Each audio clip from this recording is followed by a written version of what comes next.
Suba Manipur Legislative Assembly gi ani suba tangka ki ngarang pangthok ki bamikhalda sugnu kendra gi oina polling station amada bot thadana ba sanglu bamyoi ama Sire Haiduna voter list gi maming kakthalambadagi bot Thadaba Phangkhidre hairi thodok ase sugnu kendra gi manungsana kaksing khunau lamhaba laikai da leibi sarangthem bala sahi 13 apokpa sarangthem sanatombana ngarang tampak mayum lower primary school polling station 39/9A da bot Thadaba sangbada thokibani pausina hai Sire Haiduna polling station adugi manungda mahaki maming adu voter list agi kakthalamba thengnarakibani voter list agi ming kakhiba aduna marmoraga sarangthem bala voter ama oina bot thadabagi hak phangkhidre thodok aduga mari lenena sarangthem bala na phongdorukibeda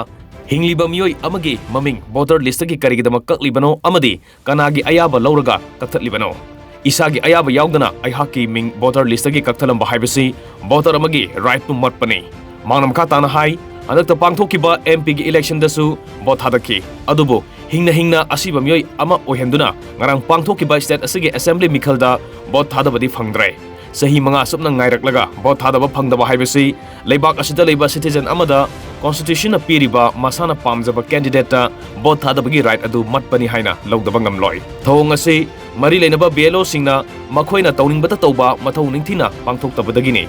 asigumba yamna ikaiba nangba thawng asi matungda amuk hana thoktanaba mari leinaba singna ahenba mityeng sangbiduna thabok paikhatpiyo haina sarangthem balana taksilakli